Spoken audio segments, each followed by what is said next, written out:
We support the implementation of severe limits on companies' ability to replace their workers with technology. These limits could take various forms, such as imposing heavy taxation on the use of technology to replace human labor, introducing regulations that require corporations to retain a significant portion of the human workforce, or labor protection laws that would require corporations to additionally provide great amounts of compensation to their employees when they replace them with technology. This would not be an outright ban on automation or replacing workers with technology. Workers are likely to eventually be replaced on both sides of the house. The big difference is that these changes would be made more gradual and painless through the limits placed on companies on their side of the house. We will explain how this happens later in our arguments. Moving on to our first argument, which is that the government has a principled obligation to intervene to protect workers from the impact of unrestrained company practices. So when workers' rights and livelihoods are compromised by companies' decision to replace human labor without automation, the reasons. The primary role of the government is to ensure the welfare of the working class, which constitutes the majority of society. Workers form the backbone of the economy and community, where the benefits of unchecked corporate freedom primarily serve a smaller, more privileged group. So, therefore, the government has a responsibility to protect the greater public's welfare over the profits of a minority.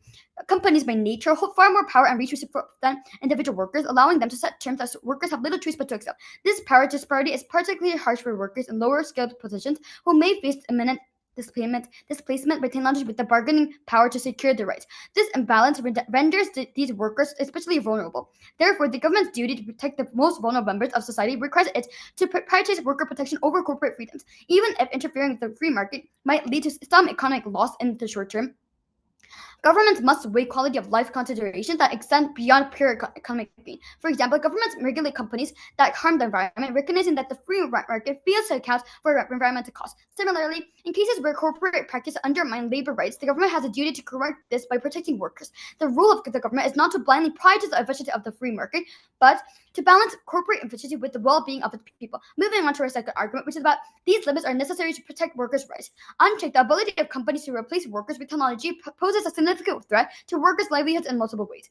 Workers who lose their jobs to automation are left without a steady source of income, which is particularly alarming for the many lower and middle class families who live paycheck to paycheck. For these individuals, even a single month without work can threaten their family's basic security. Technological displacement frequently occurs across entire industries. So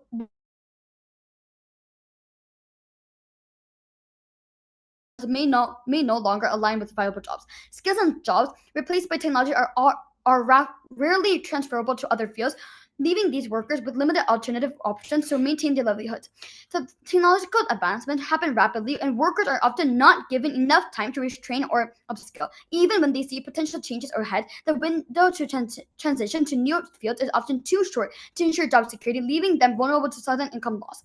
The pace and direction of technological development are highly unpredictable, making it nearly impossible for the average worker to anticipate whether their job will be replaced and prepare accordingly. This uncertainty is particularly challenging for lower and middle class workers who often have less access to information about future technological development.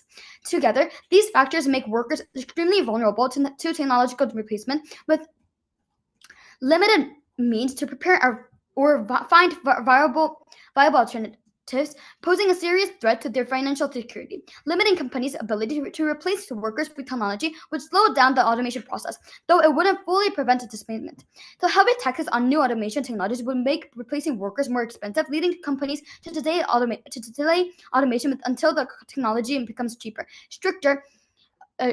Stricter labor protection regulations would increase the cost of layoffs, encouraging companies to carefully weigh the decision to automate. Slowing the pace of automation is crucial as it allows workers to maintain stable incomes for a longer period. This gradual transition on the side government provides workers with more time to anticipate changes, restrain, and adjust, helping them secure their livelihoods despite technological advancement. So proud to propose. Thank you. Honorable Adjudicator, we oppose the policy that seeks to impose severe restrictions on companies' ability to replace workers with technology. While we acknowledge the challenges posed by automation, implementing strict limitations would hinder economic growth, stifle innovation, and ultimately harm society in the long term. The government must justify restrictions that slow or halt the development of labor replacing technology. Severe measures like high taxes or bans on automation would reduce companies' incentives to innovate and evolve. Also, this motion isn't just about replacing simple machines or manual labor. Modern technologies such as AI and robotics enables advancements that greatly benefit consumers and improve quality of life. Examples include robotic surgery, AI models for climate change, and automation in healthcare and environmental research. While these technologies may reduce certain human roles, they are invaluable for improving human conditions and addressing global challenges. To move on to the clarifications and rebuttals, in response to concerns about job replacement, we argue that job losses are not inherently harmful. Economic shifts driven by consumer behavior, technological progress, and external factors have always led to new industries. Upscaling workers to adapt is more beneficial than restricting a market that responds to innovation. We also note that existing safety nets like severance pay provide financial support to laid-off workers. Increased productivity from technological advancements boosts government tax revenue, and enabling expanded job transition programs and public services. To move on to the first argument, technological innovation isn't just about replacing workers with robots. It's about integrating efficient systems across sectors. Automation like self-checkout machines or automated coffee machines optimizes processes and reduces labor needs. Similarly, data management software frees administrative staff for more strategic roles instead of repetitive tasks. Crucially, the government side prevents businesses from using these important innovations, either by raising the cost of implementing these technologies or by outright prohibiting their use. This has several harmful implications. First is loss of efficiency and productivity. Limiting automation leads to a significant loss in efficiency and productivity. Automation reduces operational costs and increases production speeds, enabling lower prices and greater accessibility to goods and services. This limitation directly harms consumers, especially lower and middle income households that benefit most from reduced costs. To move on to the second point, improvements in quality of goods and services. The benefits of automation extend far beyond cost efficiency. For instance, the greatest advancement of AI-assisted surgeons is not merely the reduction in labor costs, but the potential for greater precision, fewer errors, and reduced risks in complex surgeries. By preventing companies from adopting these innovations, society is denied the greater quality, accessibility that technological advancements could bring to essential services. To move on to the second argument, limiting a company's ability to replace workers with technology not only restricts the use of existing technologies, but also stifles the development of new groundbreaking innovations. This happens in several ways.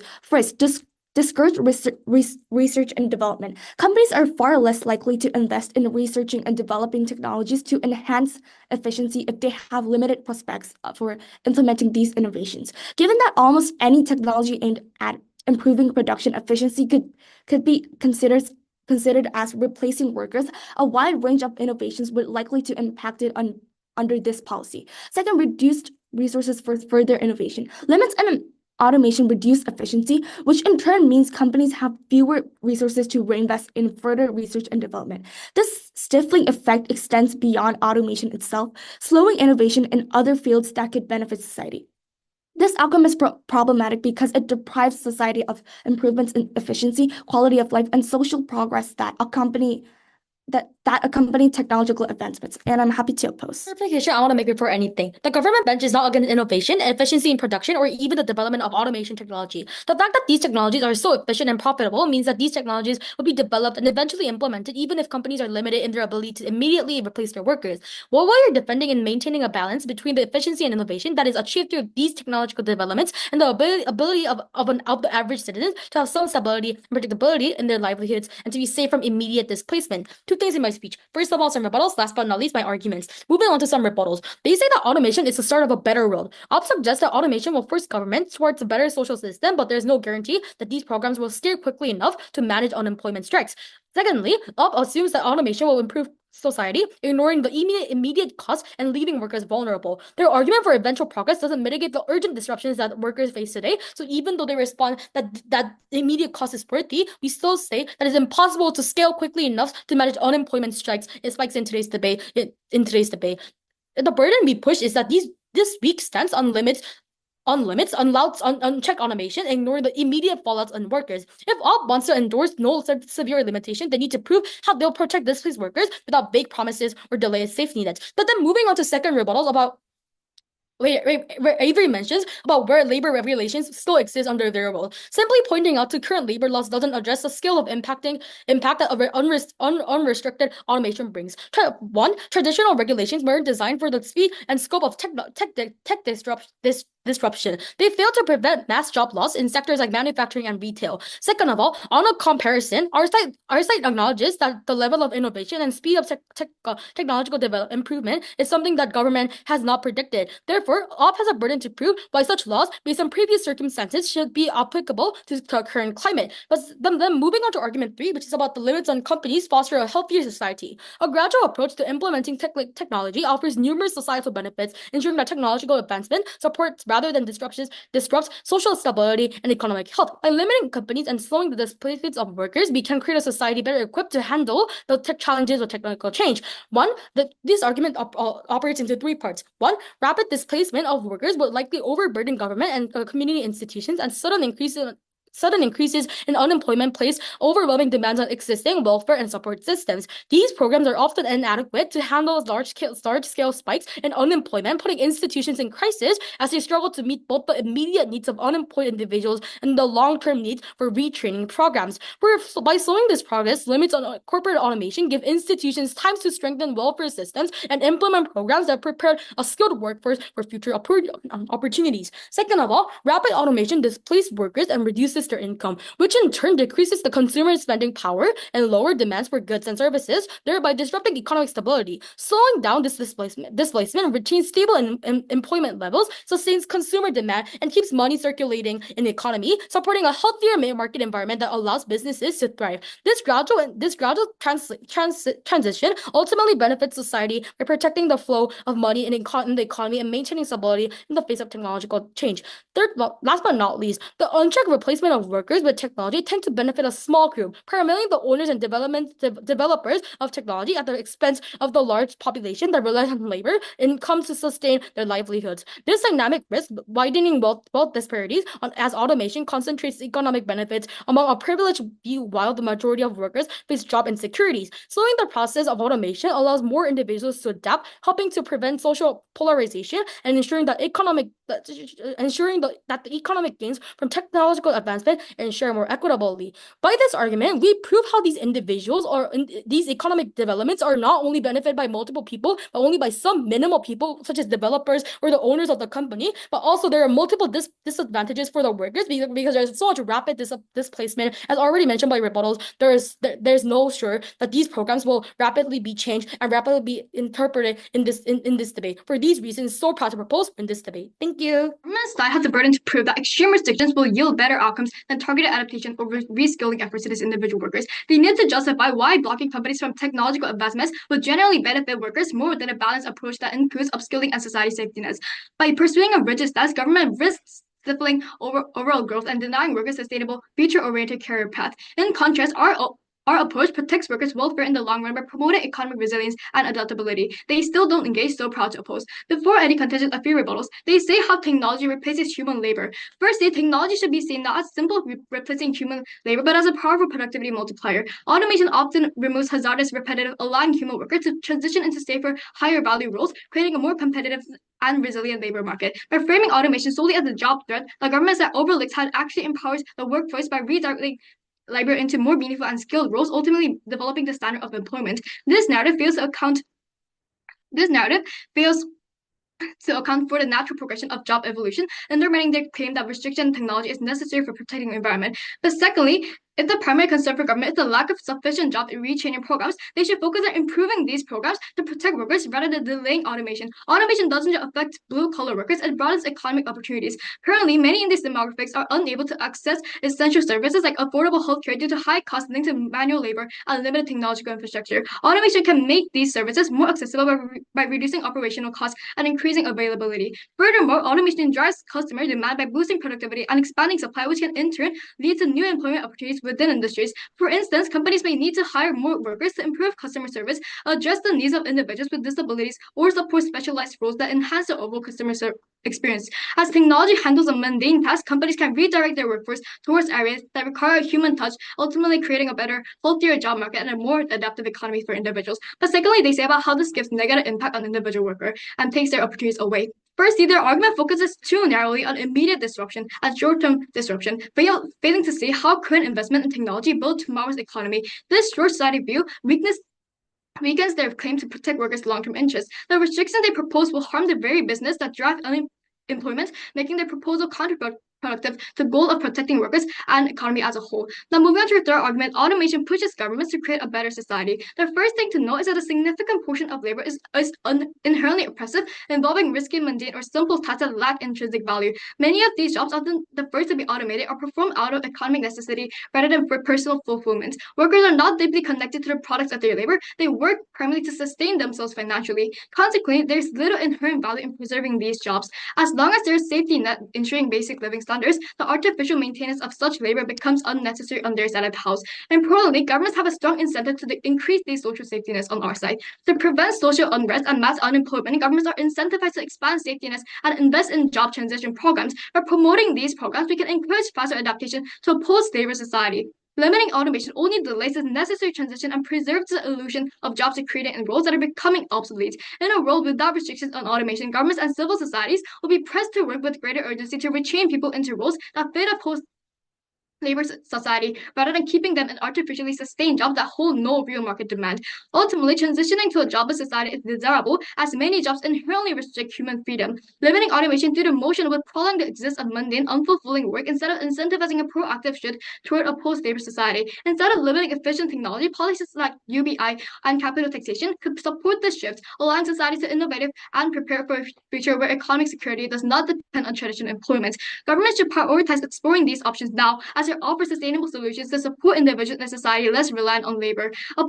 A policy of artificially maintaining obsolete jobs prevents governments from making this necessary transition, helping these individuals to get a job that helps them making a healthier society. So proud to oppose. The opposition side cannot create a good economy only by innovation and making these automation happen on their side. However, our side is able to create a better economy compared to the opposition side because our side actually has consumers who are able to afford these products that they need in order to create a better economy. For these reasons, so proud to propose. Before moving on to the clashes, I would like to have some rebuttals. They talk about how on their side they're able to have better innovation and also how these jobs can be replaced by other jobs that are more meaningful that they are talking about. However, our side does not believe that these people will be able to shift to another job so easily if they do not have if the government does not limit the company's ability to replace workers with technology. This is because people need time to prepare in order to shift their job to another category in the first place, which is only possible on our side. So if we agree, when we agree to the premise that both sides would have automation anyways, our side creates a better world because on our side, workers would be able to prepare for another job if their job ever gets replaced.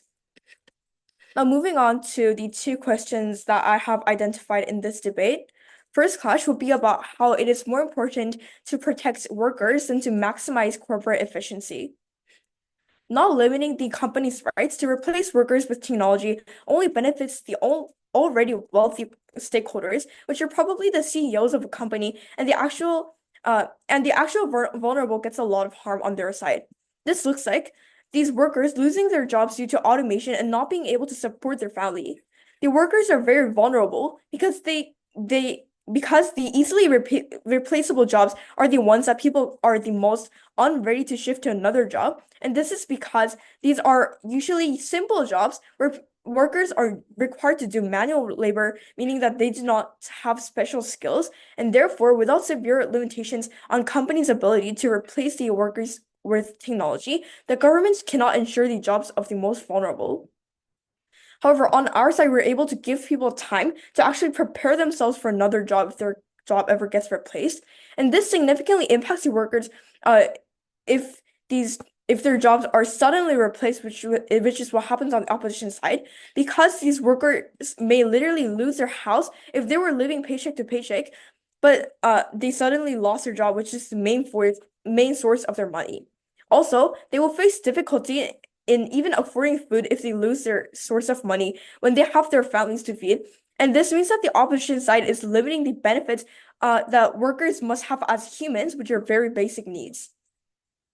But the only harm company owners get by passing this motion is that they get a bit less money that is not even a big impact when they already have enough money in the first place. Our side believes that it is more important to support and help these stakeholders who are actually vulnerable, which are the workers, who may get severe harms by the policies of the opposition side.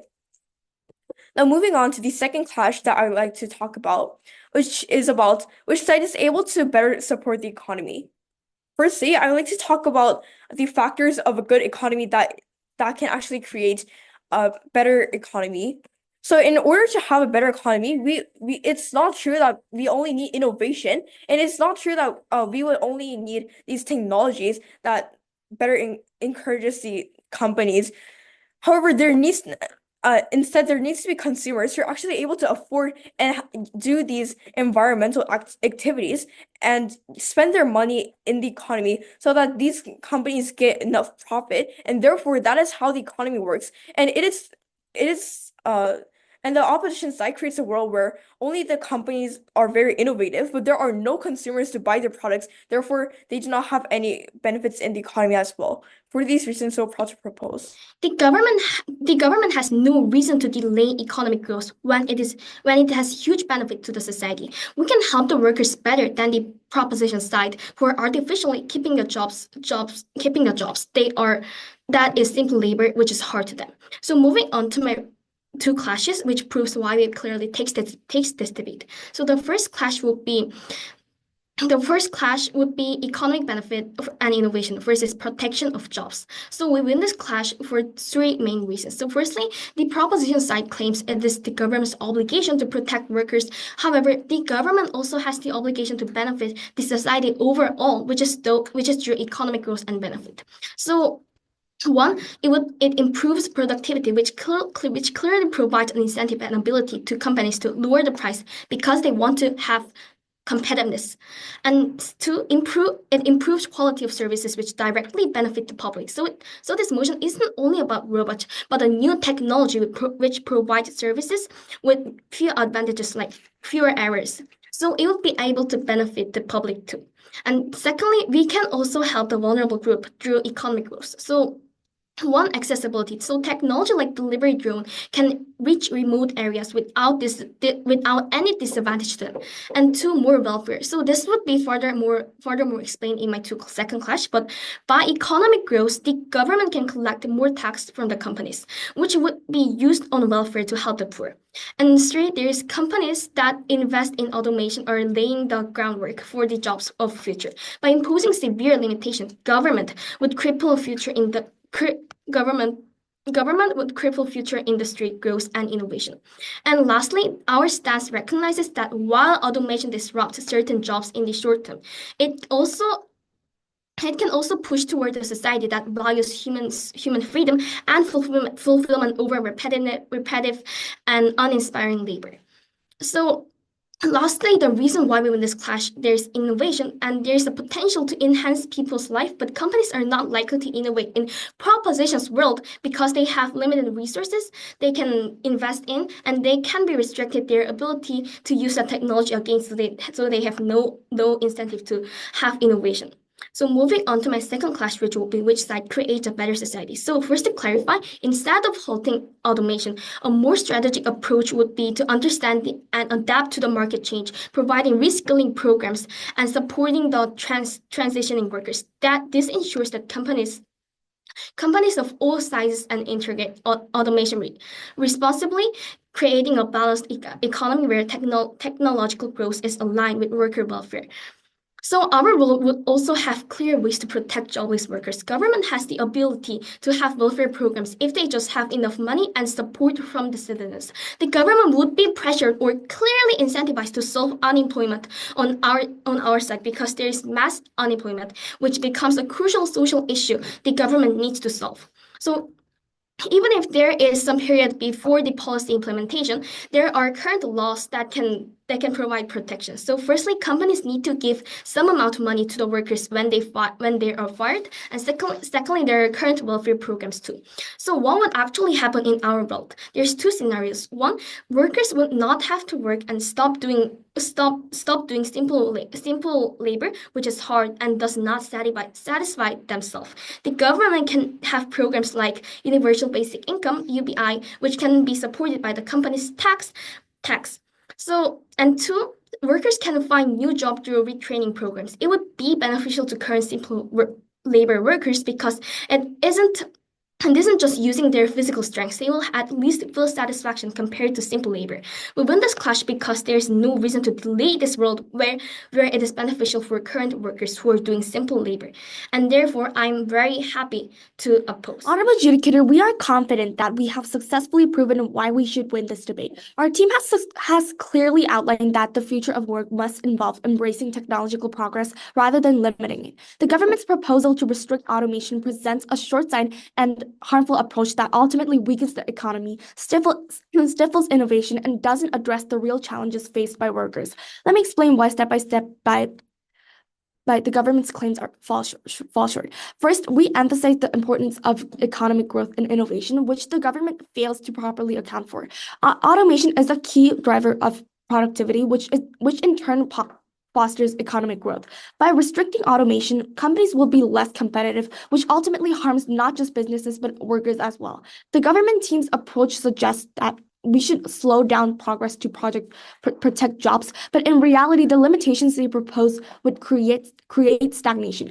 Innovation has always led to new industries and new job opportunities, and restricting automation unnecessarily hinders that growth. We need to focus on enabling workers to adapt and thrive in new tech-driven industries, not holding them back. Second, the government's argument about giving workers more time to restrain overlooks the fact that many workers may still face significant challenges in transitioning to new roles. Even with more time, jobs that have been replaced by technology are often not easily retrainable. The real solution is not to show automation, but to equip workers with the skills they need to succeed in new industries. The government's focus on slowing down automation doesn't provide a practical solution for workers. It only delays inevitable changes that doesn't prepare workers for the future.